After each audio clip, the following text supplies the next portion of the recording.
అన్ని రకాల చర్మ సమస్యలకు శాశ్వత పరిష్కారం ఈ శ్రీత 9281458181. హాయ్ హలో నమస్తే వెల్కమ్ టు సుమన్ టీవీ.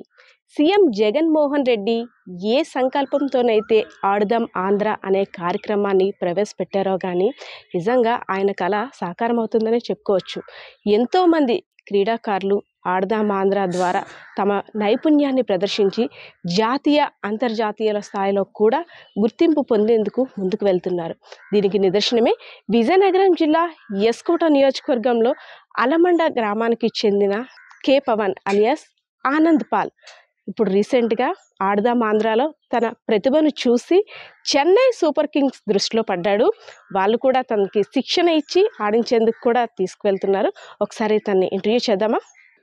అమ్మా, ఇక్కడ పవన్ ఆనంద్ పాల్ రీసెంట్గా ఆడుదాం ఆంధ్ర నుండి ఐపీఎల్కి సెలెక్ట్ అయ్యాడు కదా. అబ్బాయి వాళ్ళ ఇల్లు ఎక్కడమ్మా? ఇదేనా ఈ కమ్మరి ఇల్లా? Okay, hi. ఇద్దరిలో ఎవరు పవన్? నువ్వా? Champion. First of all congratulations. Madam. ఎలా ఉంది ఈ హ్యాపీయెస్ట్ మూమెంట్? రా, నీతో కూర్చొని చాలా మాట్లాడాలి, కూర్చో. తను మీ బావా? ఇద్దరు ఒకేలా ఉన్నారు. అవునా? అండ్ అయితే మీతో చాలా మాట్లాడి నేనైతే సుమన్ టీవీ ప్రేక్షకులు అందరూ కూడా మీ గురించి చాలా విషయాలు చెప్పేయాలి. ఇలా జరుగు, నీ గురించి మీ బావని కూడా అడుగుతాను. హే పవన్, ఒక్కసారిగా సెలబ్రిటీ అయిపోయావేమో. అక్కడ మేము ఇలా అడగగానే అదిగో ఇల్లు అని చూపిస్తున్నారు. ఎలా అనిపిస్తుంది హ్యాపీయెస్ట్ మూమెంట్? చాలా హ్యాపీగా అనిపిస్తుంది నాకైతే. ఆ వీధిలోనే కాదు, మా ఊరు మొత్తం కూడా ఎవరు అడిగినా సరే డైరెక్ట్ మా ఇంటికి తీసుకొచ్చేస్తున్నారు ఎవరినైనా. అసలు అంటే ఈ ఛాన్స్ నీకు ఐపీఎల్ చెన్నై సూపర్ కింగ్స్ దీంట్లో ఆడేందుకు అవకాశం ఎలా వచ్చింది? అంటే ఆడుదాం ఆంధ్ర అనే కార్యక్రమాన్ని జగన్ గారు పెట్టారు. అందులో నేను రిజిస్ట్రేషన్ చేసుకున్నాను. అలాగే కష్టపడి స్టేట్ వరకు వెళ్ళగలిగాను. అక్కడ నా టాలెంట్ని చూసి సిఎస్కే ఫ్రాంచైజ్ వాళ్ళు నాకు ఒక అవకాశాన్ని ఇచ్చారు. అంటే దత్తత తీసుకోవడం అన్నది చేశారు. దానివల్ల నాకు ఇంత మంచి అవకాశం వచ్చింది సిఎస్కే ఫ్రాంచైజ్ వల్ల. యాక్చువల్గా అయితే చాలా హ్యాపీగా ఉన్నాను ప్రస్తుతానికి. మొత్తం విజయనగరం డిస్ట్రిక్ట్ మొత్తం నేనంటే ఎవరు తెలియని వాళ్ళు ఎవరు లేరు ప్రస్తుతానికి. ఇంత పెద్ద పైకి వెళ్ళాడా, ఈ అబ్బాయి అలా వెళ్ళాడు ఏంటి అని అందరూ చెప్పుకోవడమే. అంటే ఎక్కడ చదువుకున్నావు? చిన్నప్పటి నుంచి ఈ ఆట మీద ఆసక్తి ఎలా వచ్చింది? అంటే మేడం, నాకు 10 years ఇంటి పక్కన గల్లీలో ఆడుకునే వాళ్ళము. అక్కడ నుంచి జడ్పీజీహెచ్ స్కూల్ హై స్కూల్ అని అలమండలో 6th నుంచి 10th వరకు చదువుకున్నాను. అక్కడ కూడా డ్రిల్ మేడమ్స్ అందరూ నాకు సపోర్ట్ చేసి ఆడించారు.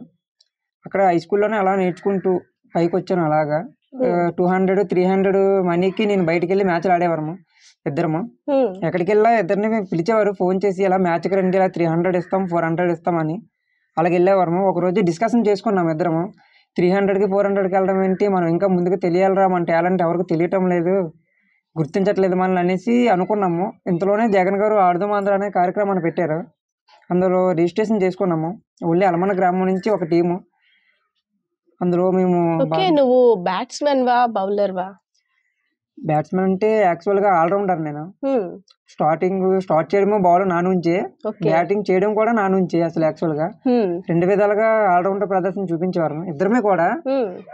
అది సిఎస్కే బ్రాంచెస్ వాళ్ళు గుర్తించారు స్టార్టింగ్ నుంచి. అసలు మేము సెమీస్ వరకు వెళ్ళి పోయాము. అక్కడ మాకు ఈ అవకాశం వస్తుందని అనుకోలేదు మేము. అంటే ఫైనల్ కొట్టే వాళ్ళకి అవకాశం వస్తుంది కదా, మళ్ళీ తొక్కేస్తారేమో అనుకున్నాము. కాకపోతే వాళ్ళు ఫైనల్లో కాకుండా సెమీస్ వరకు వచ్చిన, ఫైనల్కి వెళ్ళిన ఎవరు బాగా ఆడగలిగారు, ఎవరిలో ఎంత టాలెంట్ ఉందని చూసి మమ్మల్ని ఇలాగా సెలెక్ట్ చేయడం జరిగింది. ఓకే, ఇది ఒక గ్రేట్ అచీవ్మెంట్ అని చెప్పుకోవచ్చు. అవునా? ఇది ఒక హ్యాపీయెస్ట్ మూమెంట్. దీన్ని విన్న తర్వాత అమ్మా నాన్న ఎలా రియాక్ట్ అయ్యారు? అంటే మేడం, అమ్మా నాన్న అంటే నాకు డాడీ చిన్నప్పుడే చనిపోయారు. నాకు 6 years అప్పుడు చనిపోయారు. మమ్మీ రీసెంట్గా ఒక 2 years బ్యాక్ చనిపోయారు. ఎలా? అంటే మమ్మీకి హెల్త్ బాగోలేదు.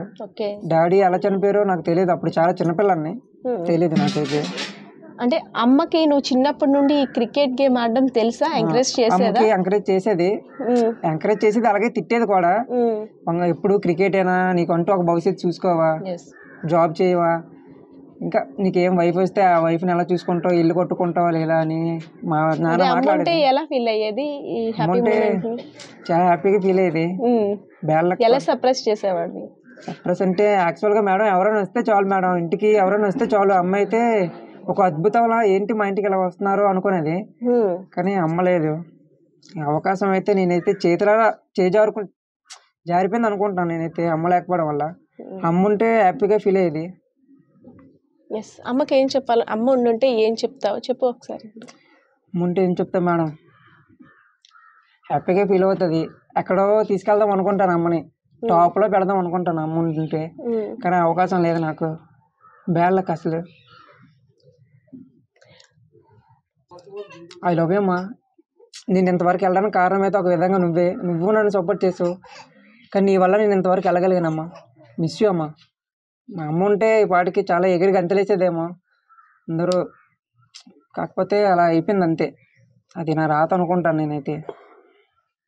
అయితే ఇప్పుడు మరి అమ్మ నాన్న ఇద్దరు లేరు, ఎవరి దగ్గర ఉంటున్నావు నాన్న నువ్వు? అయితే చిన్నప్పటి నుంచి అమ్మమ్మ చూసుకుంది. నెక్స్ట్ అక్కడ నుంచి అమ్మమ్మతో పాటు మామయ్య, పెద్ద మామయ్య ఉంటాడు వైరాజ్ అని, వాళ్ళ ఇంట్లో వాళ్ళ అబ్బాయిని ఎలాగైతే చూసుకుంటారో నన్ను అలాగే చూసుకునేవారు. నా పేరెంట్స్ చనిపోయిన కాడి నుంచి. వాళ్ళ అబ్బాయి అంటే తినేనా? తినే, మా బాబే. Okay okay. అయితే మీ ఇద్దరు కలిపి అనమాట ఆడుకుంటారా? కలిపి. ఎన్ని అద్దాలు పగలు కొట్టారు ఇద్దరు కలిపి? ఇద్దరికి ఇంట్లో దరువులు అయ్యావా? అది అలాగా అవుతుండే మేడం. ఇంట్లో అయితే మాకు క్రికెట్ మీద సపోర్ట్ చేసేవారు కాదు. అంటే చదువు స్టడీ అంటే ఫ్యూచర్ లో నువ్వు అలా పాడైపోతావు అనేసి ఏదేదో మాట్లాడుతుండేవారు. అండ్ మేము కూడా ఇటు సైడ్ నుంచి వదిలేస్తుండేవారు. అలాగా స్కూల్కి వెళ్ళడం, ఏమైనా మ్యాచెస్ ఉంటే మ్యాచెస్కి వెళ్ళిపోవడం, తర్వాత స్కూల్ నుంచి కాలేజ్కి వెళ్ళిన తర్వాత సేమ్ యాస్టీస్కి అంతే. కాలేజ్కి వెళ్ళిన తర్వాత కూడా మనకి ఏమైనా మ్యాచెస్ ఉన్నాయని చెప్తే మ్యాచెస్కి వెళ్ళిపోతుండేవారు. అండ్ అయితే మాకు మ్యాచ్ ఫీజులు ఇచ్చేస్తుండేవారు. అంటే 200-300కి మేము ప్లే చేయడానికి వెళ్ళిపోతుండేవారు గేమ్ ఇద్దరం కూడా. అండ్ అలా అయిపోయిన తర్వాత చిన్న చిన్న టోర్నమెంట్స్ అవుతుంటాయి, విజయనగరం, శ్రీకాకుళం, వైజాగ్, బొబ్బిలి అలాంటివి. ఇద్దరం కూడా మాకు కాల్ చేసి రమ్మనేవారు. అంటే వాళ్ళ సైడ్ నుంచి మేము ప్లే చేయడానికి. అలాగే వెళ్ళి ఆడుతుండి అలా పే చేసి మా మనీ అది ఇచ్చేవారు మాకు.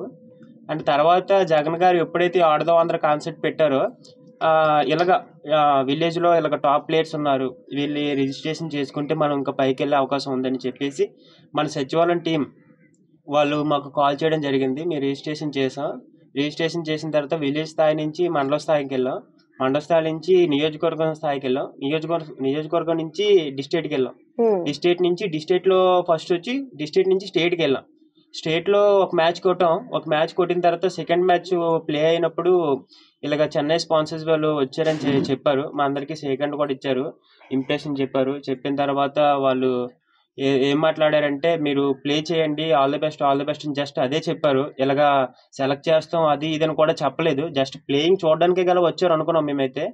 ఎప్పుడైతే మాకు టాస్ ఆ రోజు పోయింది, అప్ టు బాల్ ఫస్ట్ వచ్చింది మాకు. బౌలింగ్ వేసిన తర్వాత first spell 3 overs 10 overs 3 overs power play ఉంటుంది. ఆ 3 overs మేమే వేస్తాం, ఎప్పుడు వీడియో నేనే వేస్తాం పవర్ ప్లే అనేది. అండ్ ఆ పవర్ ప్లేలో 18 balls 9 runs కదా ఇచ్చాం, 9 runs ఇచ్చాం 18 balls. అది స్టార్టింగ్ నుంచి విలేజ్ నుంచి స్టేట్కి వెళ్ళిన దాకా ఇలానే బౌలింగ్ వేసుకొని వచ్చాం. దీని యొక్క స్పిరిట్ అతను చూసి చెన్నై స్పాన్సర్ వాళ్ళు చూసి, మా బ్యాడ్ లక్ ఏంటంటే ఆ మ్యాచ్ పోయింది. మ్యాచ్ పోయిన తర్వాత మాకు తెలిసింది, ఇలా సెలెక్టర్లు వచ్చారు, ఇలా చేశారు, ఇలా మీ గేమ్ చూశారు, బట్ ఐ థింక్ మ్యాచ్ పోయింది, మిమ్మల్ని సెలెక్ట్ చేస్తారో చేయరో తెలియదు అని చెప్పేసిన తర్వాత మేము చాలా ఫీల్ అయ్యాం. సరే మా లక్ మేమే కాల్తో తన్నుకున్నాం అని మాకు అలా అనిపించింది. ఎప్పుడైతే వైజాగ్ ఫైనల్స్ స్టేడియంలో పెట్టిన తర్వాత జగన్ గారి నోటంట మా వాడి పేరు వచ్చిందో, మాకు ఒకేసారి సడన్ గా షాక్ తిన్నట్టు అయిపోయింది. ఏంటి ఇది నిజమా అని, మా మ్యాచ్ పోయినా సరే వాడిని ఇలా సెలెక్ట్ చేశారా అని చెప్పేసి మాకు ఒకేసారి మైండ్ బ్లాక్ అయిపోయింది. ఎప్పుడైతే ఇలా చూసామో వెంటనే మా ఫ్రెండ్స్ వాళ్ళందరూ కాల్ చేసి ఇలా కంగ్రాచులేషన్ చెప్తున్నారు. మాకు సడన్ గా చెప్పలేట్ తెలియలేదు. అప్పటి నుంచి 1 by 1 కాల్స్ వస్తున్నాయి. ఇలా కలెక్టర్ గారు ఫోన్ చేస్తున్నారు, ఎమ్మెల్యే గారు కాల్ చేస్తున్నారు, ఇక్కడ నాయకులు ఫోన్ చేస్తున్నారు, మా రిలేషన్షిప్ ఫోన్ చేస్తున్నారు.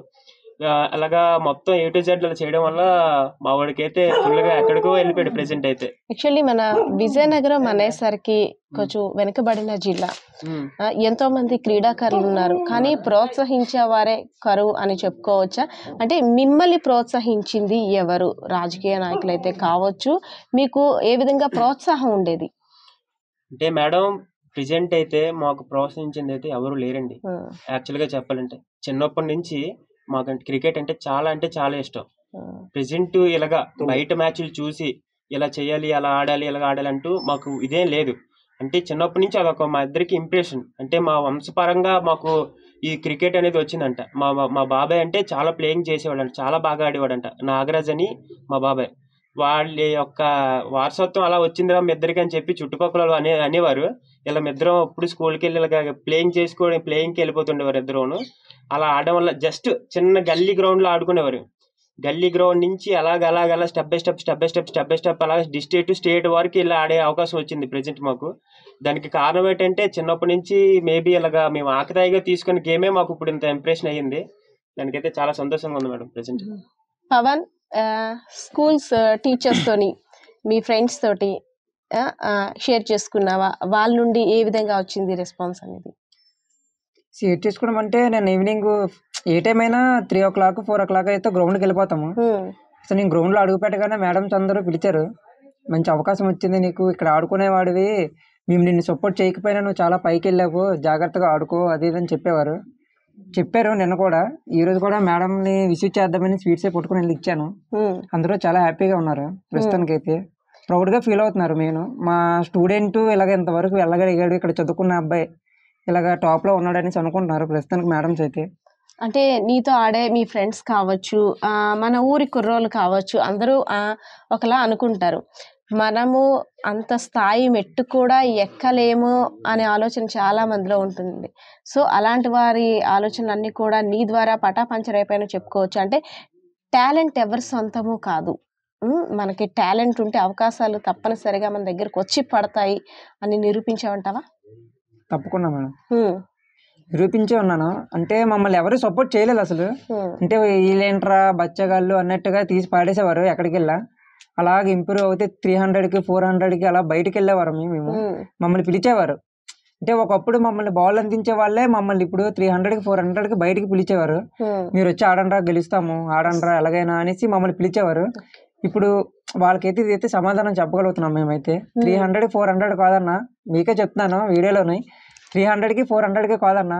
ఇప్పుడు మీరు ఎప్పుడైతే మమ్మల్ని ఎంత చీప్గా చూసారో ఇప్పుడు మిమ్మల్ని మించున్నాం మేము, ఇంకా ముందుకు వెళ్తామనేసి మేమైతే కంపల్సరీగా అనుకుంటున్నాము. మీరు సపోర్ట్ చేశారు, చేయలేదు అనుకోవట్లేదు, కానీ మమ్మల్ని ఎప్పుడు మీరు తక్కువగానే చూశారు.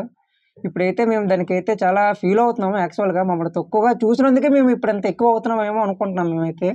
థ్యాంక్ యూ సో మచ్ అన్న, అందరూ మాకు ఇష్టమే, ఎవరో మాకు ఏమీ కాదు. అంటే ఒక కసి మీద ఆడారా? ఒక కసి మీద ఆడాం మేడం. మమ్మల్ని తక్కువగా చేసి చూసే వాళ్ళందరికీ వీళ్ళు మమ్మల్ని చూడడం ఏంటి, వీళ్ళకి మేమంటే ఏంటో చూపించాలనుకునే చూపించాం. అర్థమైన వాళ్ళకి అర్థమవుతుంది వీడియోలో. వాళ్ళ పేర్లు కూడా మేము తీసే దీంట్లో అయితే లేము. లేదులే, అంటే ఏదైనా మన మంచికే జరిగింది అనుకుంటాం కదా. ఎప్పుడైతే ఒకరు మనకి ఛాలెంజ్ విసిరారో అది చేసి చూపిస్తే అందులో ఉండే కిక్ వేరంటారు కదా. మరి మీ ఇద్దరు జంట పక్షులు కదా, మరి నువ్వు ఇప్పుడు ట్రైనింగ్ కి వెళ్ళిపోతావు, మరి ఏంటి మీ భావన ఎలా తీసుకొని వెళ్తావు? నేను అక్కడైతే సక్సెస్ఫుల్ అయిపోతే ముందుగా నా నుంచి నా ప్రయత్నం అయితే నేను చేస్తాను మేడం. నేను అక్కడ సక్సెస్ఫుల్ అయిపోయినట్టు అయితే నా కెరీర్ వదిలేసి అయినా సరే నేను తీసుకెళ్ళి వెళ్తాను అక్కడికి. వీడినైతే తయారు చేసుకుంటాను. ఎందుకంటే వాడు ఉంటే నేను ఉంటాను, నేను ఉంటే వాడు ఉంటాడు. ఇద్దరం ఒక నిమిషం కూడా ఇద్దరం విడిచి ఉండము. ఇంట్లో అయినా సరే ఉదయం 6 గంటలు వేసి సాయంత్రం 10-12 అవుద్ది మేము వచ్చేటప్పటికి. ఇద్దరం ఒకరినొకరు వదులుకోము యాక్చువల్గా. కానీ ఇప్పుడు వీడిని వదిలి నేను అక్కడికి వెళ్ళడం అంటే నాకు ఏదోలాగే ఉంది. కానీ అక్కడికి వెళ్ళి నేను సక్సెస్ అవ్వాలని కోరుకుంటాను. సక్సెస్ అయితే ఈయన మాత్రం ఎలాగైనా నేను తీసుకెళ్ళిపోతాను అనుకుంటాను. మరి బావ బామర్దులు ఇద్దరు, మరి మీ బామర్ది చెప్పేశాడు బావగా, మరి ఇద్దరు జంట పక్షులు కదా, తను వెళ్ళిపోతున్నాడు, మరి లోన్లీగా ఫీల్ అవుతావా?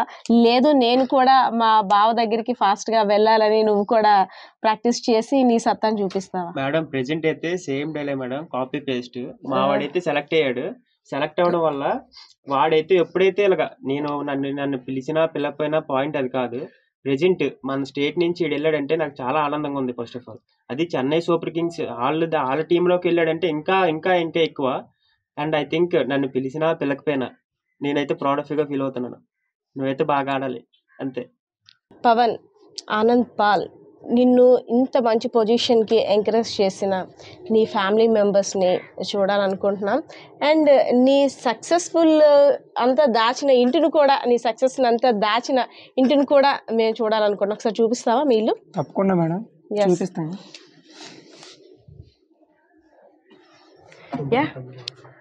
ఆనంద్ వాళ్ళ ఇంట్లోకి వెళ్తున్నాం. నిజంగా నిరుపేద కుటుంబంలో మట్టిలో మాణిక్యం అంటారు కదా, నిరుపేద కుటుంబంలో పుట్టిన పవన్ వాళ్ళ ఫ్యామిలీ మెంబర్స్ ఒకసారి ఇల్లు చూద్దాము. ఒక 2 రూమ్స్ ఉన్నాయి. అండ్ ఇక్కడ వీళ్ళిద్దరూ ఆడి చాలా అద్దాలు సామాన్లు కూడా పగలగొట్టారంట. చాలా కంప్లైంట్స్ కూడా చెప్పారు వీళ్ళ రిలేటివ్స్. చాలా వస్తువులు పగలగొట్టారు. ఎందుకు ఆట, పనికిరాని ఆట అంటూ మేమందరం కూడా తిట్టేవాళ్ళం. కానీ ఇంత మంచి పొజిషన్కి వచ్చి మా పేరు, మా ఊరి పేరు కూడా నలుగురికి తెలిసేలా చేశాడు. ఇప్పుడైతే ఆనందాన్ని కూడా వ్యక్తపరచలేనంత ఆనందంగా ఉంది అని అయితే చెప్తున్నారు. ఒకసారి ఫ్యామిలీ మెంబర్స్తో మాట్లాడదాం, వాళ్ళెంత హ్యాపీగా ఫీల్ అవుతున్నారో. బికాజ్ ఆఫ్ పవన్ చిన్నప్పుడే తల్లిదండ్రుల్ని కోల్పోయాడు అండ్ మదర్ రీసెంట్గానే చనిపోయారు. ఆ బాధను కూడా మనం చూసాము. అప్పటి నుండి కూడా వెన్నంటే ఉండి నీకెందుకు మేము ఉన్నాం ధైర్యంగా, అమ్మా నాన్నలా మేము కూడా మమ్మల్ని కూడా భావించు అంటూ అత్తయ్య మామయ్య కూడా తనకి సపోర్ట్ ఇచ్చారంట. ఒకసారి అత్తయ్య మామయ్య వాళ్ళతో కూడా మాట్లాడే ప్రయత్నం చేద్దాం. పవన్ ఎవరు వీళ్ళు, అత్తయ్య మామయ్య ఏంటి? అత్తయ్య, పెద్ద మామయ్య. అమ్మా మేనల్లుడు సాధించిన విజయానికి ఎలా ఫీల్ అవుతున్నారు మీరు? ఒక తల్లిగా అమ్మ చనిపోయినప్పటి నుండి కూడా ఒక తల్లిగా మీరే సాకారు. అంటే అమ్మ లేకపోయినా నేనే నీ అమ్మని అనేసని వెన్నుండి ధైర్యం చెప్పారు. ఇప్పుడు ఒక మంచి అవకాశం వచ్చింది, ఎలా ఫీల్ అవుతున్నారు? బాగా ఫీల్ అవుతాను. పైకి వెళ్ళాలనేసే ఉంది. ఎక్కువ అల్లరి చేస్తాడా పవన్? అల్లరి బోల్డ్ అల్లరి. ఇంట్లో పగలగొట్టాడా నిన్ను వాళ్ళతోటి? బోల్డ్ పగలగొట్టారు. అప్పుడు ఏమనేవారు మీరు? ఇంకా అవి చెప్పడం ఎందుకు, అయ్యో మేనల్లుడు పైకి రావడమే కావాలి. ఫస్ట్ ఈ విషయం ఎవరు చెప్పారమ్మా మీకు? ఎవరు చెప్తారు ఇంకా అలాగే అట్లకి తెల్లవారితే వెళ్ళిపోవడం. ఏమని తిట్టేవారు అంటే క్రికెట్కి వెళ్ళిన తర్వాత వీళ్ళు భోజనం కూడా సరిగ్గా వచ్చేవారు, ఎదవలు రాలేదు అనేసి తిట్టారు. మరి ఆ మెడల్స్ తీసుకొని వచ్చి చూపిస్తారు కదా, అవి పారేశ్వరం బయటికి. ఏమలా అలాగా ఎందుకు, అవి ఎక్కడో చదువుకుంటే ఏ ఉద్యోగాలు అవి వస్తాయి కదా అనేసి ఇద్దరివి పారేశ్వరమే. పారేసినా మళ్ళీ మేము కునుకొని వచ్చారు, భోజనాలు చేసి మళ్ళీ పడుకుంటారు. ఇద్దరిని అంటే మీ అబ్బాయిని మేనల్ని కూడా తిట్టేవారు? ఇద్దరిని తిట్టేవారు, తలుపు వేసేసేవారు. ఆ బయటకు తోసిస్తే మళ్ళీ మేము కునుకొని వచ్చేసారు. సార్, మీరు మాయ గారు అవుతారు కదా, మీరు ఒక ఫాదర్ లా తను ఎంకరేజ్ చేశారంట, తన మాటల్లో విన్నాము. నిజంగా అంటే ఇంటి పెద్దగా ఒక బాధ్యత తీసుకొని తను వెన్నంటే ఉండి తనకి సక్సెస్ కి మీరంతా కారణమయ్యారు. ఎలా అనిపిస్తుంది సార్? మీ మేనల్లుడు గురించి మీ నోటట వినాలని ఉంది. మేనల్లుడు గురించి అంతే, ఒక పై ఎడ్జిగడ అవ్వడానికి మీదకి వెళ్ళడానికి అనేసి మనం అనుకుంటున్నాం. మా చిన్నప్పుడు బట్టి అలాగా తిట్టో కొట్టో ఎలవనాగా ఆడిని బడిలో పంపి చదివించి మీదకి తెచ్చి చేసుకోమన్నారు అండి. కానీ వాళ్ళు క్రికెట్ ఆట మీద పడి అలాగా క్రికెట్ ఆటలకు వెళ్ళిపోయారమ్మా. వెళ్ళిపోయిన తర్వాత మరి వాళ్ళ ఇష్టం అనేసి మామ కూడా మరి వాళ్ళ జ్యూసు జోలు తెచ్చారు కాదు. అలాగే పైజుగుడు అయ్యాడండి, ఛాన్స్ అయ్యాడు. ఇప్పుడు మా సొంత పిల్లడినాక పంపించడానికి అనేసి సొంత కొడుకునాక అనేసి భావించుకొని మా మీదకి వెళ్ళడానికి అనేసి కోరుకుంటాను. మరి మీ చెల్లమ్మకి మీరు ఇచ్చిన మాట, నీ కొడుకుని నా కొడుకులా భావించి ఒక ప్రయోజకుని చేసి చూపిస్తాను అని మీరైతే ఏదో ఒక రోజు అనుకుని ఉంటారు. ఆ కళ నెరవేరిందా ఇప్పుడు? ఎప్పుడు ఏడ్చేదమ్మా వచ్చి నా కొడుకుని నా కూతురిని చూడండి, నా కొడుకుని నా కూతురిని చూడండి అనేది ఎప్పుడు నా దగ్గరకే వచ్చేది. వచ్చినందుకే దేవుడు చూసాడమ్మా. ఎప్పుడు బాబు పట్టుకొని ఏడిసేది నన్ను పట్టుకొని. అయినా వీళ్ళు ఫస్ట్ కానివ్వండి మరి అలవాటు అయిపోయింది వాళ్ళ అక్కకి ఏడికి. పవన్, మీ ఫ్రెండ్స్కి అండ్ నీ మంచి కోరే నీ శ్రేయోభిలాషులకి అండ్ నిన్ను అప్రిషియేట్ చేస్తున్న వారందరికీ నువ్వేం చెప్పాలనుకుంటున్నావు? ఇదిగా శేఖరన్న, వీరేష్, శ్యామ్, రవి, దిలీప్, సురేందర్ సార్ అందరికీ అయితే నేను రుణపడి ఉంటాను. మీ వల్ల నేను ఇంతవరకు వెళ్ళగలిగాను. అలాగే నా టీం మెంబర్స్, అలాగే మా మావయ్య, చిన్న మావయ్య కూడా నాగరాజు మాయని, అతని వల్లే అతని బుద్ధిలే మాకు వచ్చాయి. నేను అతను మా ఆయన తేజ్ ఉండేటప్పుడు కూడా ఇలాగే చేసేవాడు. ఇప్పుడు మేము చేస్తున్నాము. మమ్మల్ని చూస్తే అతను గుర్తొస్తుంది, అతను చూస్తే మమ్మల్ని గుర్తొస్తుంది. Thank you for support Maya. Thank you for support all friends. Thank you. Pawan మాటలు వింటుంటే ఒక డైలాగ్ అయితే గుర్తొస్తుంది కదా, డైలాగ్ కాదు పాట. కొడితే కొట్టాలిరా 6 కొట్టాలి, ఆడితే ఆడాలి రఫ్ ఆడాలి. నిజంగా తన మాటలు వింటే అచ్చు గుద్దినట్టే ఉన్నాయి. చెన్నై సూపర్ కింగ్స్లో శిక్షణ పొంది చెన్నై సూపర్ కింగ్స్ తరపున ఆడడానికి వెళ్తున్న పవన్ మరిన్ని మంచి విజయాలు సాధించాలని, విజయనగరం అంతటికి మంచి పేరు తీసుకురావాలని సుమన్ టీవీ ద్వారా మనమంతా ఆశిద్దాం. పరిస్థితి ఇది. కెమెరా పర్సన్ శ్రీనివాస్తో పద్మ, సుమన్ టీవీ, విజయనగరం.